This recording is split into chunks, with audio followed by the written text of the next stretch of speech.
মার্কিন president Joe বাইডেনের সঙ্গে বৈঠক করেছেন বাংলাদেশের অন্তর্বর্তী সরকারের প্রধান উপদেষ্টা অধ্যাপক ডক্টর মোহাম্মদ ইউনূস। বৈঠকে বিগত সরকারের আমলে সব ধরনের নিপীড়নের বিরুদ্ধে শিক্ষার্থীদের সাহসী ভূমিকার বিষয়টিও উঠে এসেছে। এ সময় ছাত্রদের আত্মত্যাগ নিয়ে মন্তব্য করেন মার্কিন প্রেসিডেন্ট জো বাইডেন। মঙ্গলবার রাতে জাতিসংঘের সদর দপ্তরের নির্ধারিত সভাকক্ষে বৈঠকটি হয়েছে। প্রধান উপদেষ্টার কার্যালয়ের ভেরিফাইড ফেসবুক পেজের এক পোস্টে এ তথ্য জানানো হয়েছে।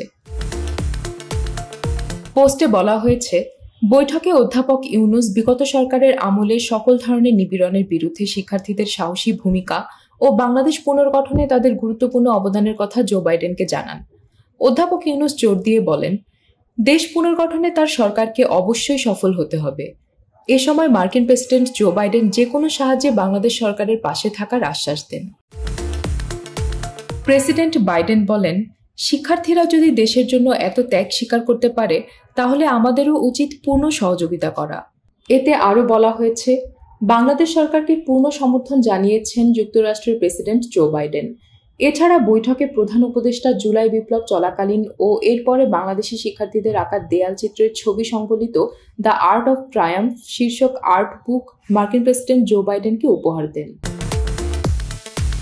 এদিকে প্রধান উপদেষ্টা অধ্যাপক ডক্টর মোহাম্মদ ইউনূসকে জাতিসংঘ সাধারণ পরিষদের ৭৯তম অধিবেশনে যোগদান করায় শুভেচ্ছা জানিয়েছে জাতিসংঘ। প্রধান উপদেষ্টা এমন এক গুরুত্বপূর্ণ সময়ে এ সফর করছেন যখন বাংলাদেশ জাতিসংঘের সদস্যপদ লাভের ৫০ বছর পূর্তি উদযাপন করছে। সোশ্যাল মিডিয়া প্ল্যাটফর্ম এক্সে শেয়ার করা ঢাকায় জাতিসংঘের আবাসিক সমন্বয়ক গুইন লুইস এক বার্তায় বলেন, এবছর বাংলাদেশ জাতিসংঘের সদস্য হওয়ার ৫০ বছর পূর্তি উদযাপন করছে।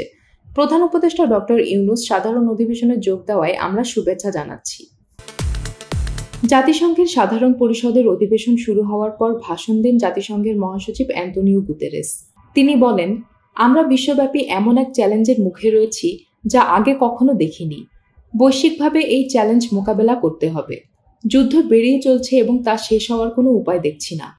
মঙ্গলবার শুরু হওয়া জাতিসংঘের ৭৯তম সাধারণ অধিবেশনে বিশ্বনেতারা এমন এক সময় জড়ো হচ্ছেন যখন ইউরোপ, আফ্রিকা এবং মধ্যপ্রাচ্যের সংঘাত বেড়েই চলেছে।